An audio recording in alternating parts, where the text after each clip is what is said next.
बच्चों, welcome to my YouTube channel जोजस study. मैं हूं ज्योति गुप्ता। मैं लेकर आई हूँ 6th क्लास की मैथ्स, जिसकी एक्सरसाइज है 3.5 और क्वेश्चन है हमारा तीसरा। ठीक है, तो तीसरा हमारा क्वेश्चन कौन सा है, क्या है क्वेश्चन, देखते हैं। एक भाज्य संख्या के अभाज्य गुणनखंड में किन गुणनखंडों को सम्मिलित नहीं किया जा सकता है। ठीक है, तो ये कह रहे हैं कोई भाज्य संख्या है, मान लो हमारी है 8 है, 8 रहने देते हैं, कुछ अच्छी सी लेते हैं, 12 लेते हैं। 12 इन्होंने बोला है, 12 में ठीक है 12 ही ले लिया हमने। ठीक है, हमने 12 ले लिया और 12 के अभाज्य गुणनखंड निकालेंगे।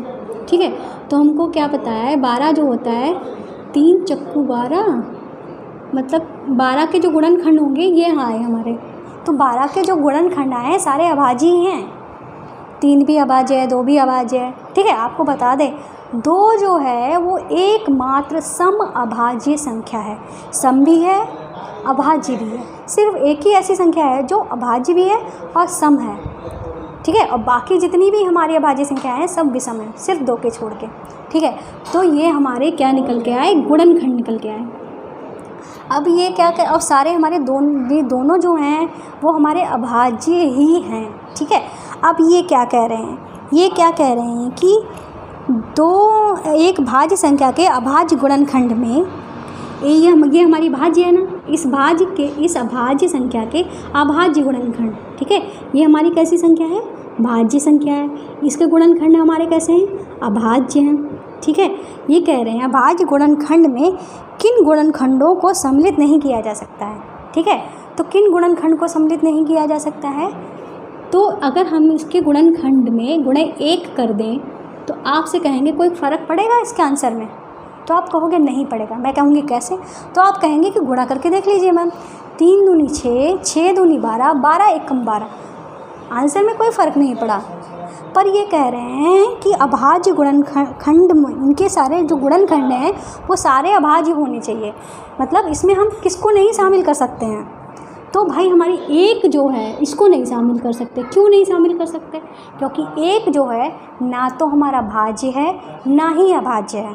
ठीक है, तो समझ में आ गया होगा, ये मैंने आपको समझाने के लिए बताया है, ये आपको करना नहीं है। ठीक है, तो हमारा जो कौन सा क्वेश्चन है यार, तीसरा क्वेश्चन है, तो हम यहाँ पे क्या लिख देंगे, यहाँ पे लिख देंगे एक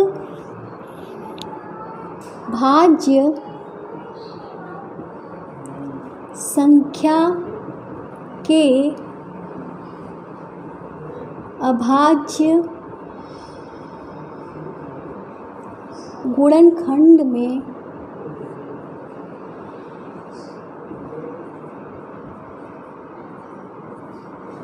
एक को सम्मिलित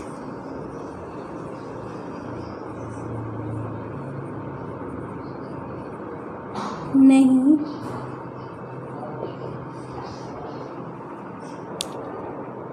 किया जा सकता है। किसको सम्मिलित नहीं किया जा सकता है, 1 को सम्मिलित नहीं किया जा सकता, बस इतना सा आपको लिखना है। अब क्यों नहीं सम्मिलित किया जा सकता है वो मैंने बता दिया है, क्योंकि 1 जो है वो ना तो अभाज्य संख्या है ना ही भाज्य संख्या है। और इन्होंने क्या कहा था, जब आप गुणनखंड करेंगे तो उसमें सिर्फ अभाज्य संख्याएं हो सकती हैं। ठीक है, पर हमारी ना एक अभाज्य है ना ही अभाज्य है। ठीक है, इसलिए नहीं किया जा सकता। फिर अपना चौथा क्वेश्चन देखते हैं। तो चौथा हमारा क्वेश्चन क्या है, चौथा हमारा क्वेश्चन है 4 अंकों की सबसे बड़ी संख्या लिखिए। ठीक है, और उसे अभाज्य गुणनखंड के रूप में व्यक्त कीजिए। ठीक है, तो हम इसको रफ कर देते हैं।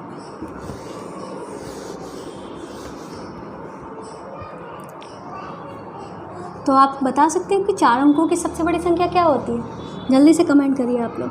ठीक है, हम यहाँ पे लिखते हैं 4 अंकों की, जल्दी से कमेंट करिए आप लोग, सबसे बड़ी संख्या, 4 अंकों की सबसे बड़ी संख्या हमारी क्या होगी, देखो 4 अंकों की सबसे बड़ी संख्या जो होगी वो 4 बार 9, 1 2 3, 4, ये हमारी 4 अंकों की सबसे बड़ी संख्या है। अगर आप कहोगे कैसे मैम, तो मान लो हर संख्या इसमें हमने 1 जोड़ दिया तो हमारा क्या आ जाएगा, 1 0 0 0 0 ये आ जाएगा। तो ये कितने अंक के हो गए, 5 अंक के हो गए, पर हमको तो बताना है 4 अंक की, ठीक है। तो यही हमारी 4 अंक की सबसे बड़ी संख्या। ऐसे 2 अंक की सबसे बड़ी संख्या तो 2 बार 9, 10 अंकों की सबसे बड़ी संख्या 10 बार 9, ठीक है। जितनी बार पूछा जाए, जितने अंक के पूछे जाएँ उतने बार 9 लगा दो। फिर ये क्या कह रहे थे, फिलहाल क्या कह रहे थे, इनका अभाज्य गुणनखंड निकालना है। तो करना चाहो तो आप ऐसे भी कर सकते हो, मैं 2 मेथड बताऊंगी, ठीक है, जो आपको सरल लगे उससे कर लेना, ठीक है। एक तो तरीका ये हो गया, इसको कर लेते हैं 3 से, 3 तिया 9, 3 तिया 9, 3 तिया 9, 3 तिया 9, लासा निकाल के कर सकते हैं। 3 एकम 3, 3 एकम 3, 3 एकम 3, 3 एकम 3, 11 से कर लेंगे, 11 एकम 11, 1 उतारा नहीं गया, 11 एकम 11, ठीक है। फिर 101 से करेंगे, 101 एकम 101, ठीक है, क्योंकि 101 हमारी अभाज्य संख्या है तो इसके जो गुणनखंड आए हैं, अभाज्य गुणनखंड ये आए हैं, ठीक है। चाहे तो आप इसको ट्री बना के भी कर सकते हैं, ठीक है, ट्री बना के कर लीजिए, ठीक है। 9 9 9 9 आया है, इसको हम कैसे कर सकते हैं, इसके 2 बेटे निकाल देते हैं, एक ये एक ये। एक में हम 3 को लिख देंगे, ठीक है, एक में हम किसको लिख देंगे, 3 की गुणा हम किस में करें कि ये आ जाए, तो 3 से इसको भाग कर देते हैं, 3 तिया 9, 3 तिया 9, 3 तिया 9, 3 तिया 9, ठीक है। इस तरीके से हम कर सकते हैं, ये हो गया। और आप कहेंगे यहाँ पे आपने 9 क्यों नहीं लिखा, 9 इसलिए नहीं लिखा क्योंकि 9 जो है वो हमारी अभाज्य संख्या नहीं है, 9 तो हमारी भाज्य संख्या है ना, 3 हमारी भाज्य संख्या है, अभाज्य संख्या इसलिए हमने 3 लिखा है। अब 3 तो किसी में कटेगा ही नहीं, अभाज्य हो गया। अब इसको हम कर सकते हैं, ठीक है, इसके 2 बेटे निकाल देते हैं, ठीक है। तो एक तो हो जाएगा 3, 3 से इसको भाग देंगे तो हमारा क्या आ जाएगा, 3 एकम 3, 3 एकम 3, 3 एकम 3, 3 एकम 3, ये आ जाएगा। ये हमारी अभाज्य संख्या मिल गई। अब इसके हम 2 बेटे निकाल देते हैं, एक ये, ठीक है। अब इस ऐसी किन 2 संख्याओं की गुणा करें कि हमारा ये आ जाए, तो हम यहाँ पे गुणा करेंगे 101 की गुणा हम किस में करें, 11 में करें, ठीक है। मतलब 11 से भाग कर देते हैं, 11 एकम 11, 0 लगाया, 11 एकम 11, ठीक है। अब ये भी हमारा अभाज्य संख्या है, ये भी हमारी अभाज्य संख्या है, ये भी अभाज्य संख्या और 11 भी हमारी अभाज्य संख्या है, ठीक है। किसी भी तरीके से कर सकते हो, उस तरीके से भी कर सकते हो, इस तरीके से भी कर सकते हो, दोनों नहीं करने हैं, ठीक है। 2 तरीके, ये हमारा फर्स्ट मेथड है, ये हमारा सेकेंड मेथड है, ठीक है। ये हो गया। अब आपको लिखना क्या है, ठीक है, तो आपको अभाज्य गुणनखंड लिखने हैं ना, तो यहाँ पे जगह हम यहाँ पे बता देते हैं, 9 9 9 9 के अभाज्य गुणनखंड, ठीक है, अभाज्य गुणनखंड, ठीक है। तो गुणनखंड हमारे क्या मिले हैं, 3 3 11 लिख लो, ठीक है, फिर 101 लिख लो, ये हमको मिले हैं, यही हमारे क्या हो जाएंगे, आंसर हो जाएंगे, ठीक है। यही हमारे क्या हो जाएंगे, आंसर हो जाएंगे, ठीक है। इस तरीके से हमारा क्वेश्चन जो है तीसरा चौथा कंप्लीट हो गया है, ठीक है। तीसरा को चौथा जो क्वेश्चन है हमारा कंप्लीट हो गया है। उम्मीद है आपको अच्छे से समझ में आया होगा, ठीक है। मैं हट जाती हूँ, आप नोट कर लीजिए। तो अब आपको क्या करना है, अब आपको क्या करना है, अगर आपको हमारी क्लास अच्छी लगी हो, पसंद आई हो, तो आपको क्या करना है, लाइक करना है, ठीक है। और आपको क्या करना है, अगर आप पहली बार देख रहे हो तो आपने हमारे चैनल को अभी तक सब्सक्राइब नहीं किया है तो झट से कर लीजिए, ठीक है। हमारे चैनल पे फर्स्ट क्लास से लेकर 10th क्लास तक की सभी क्लासेस प्रोवाइड कराई जा रही हैं।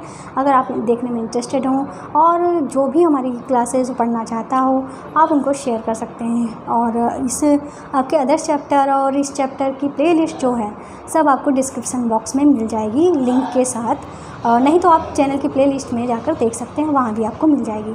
तो आज की क्लास में बस इतना ही है, मिलते हैं नेक्स्ट वीडियो में नेक्स्ट क्वेश्चन के साथ, तब तक के लिए बाय बाय।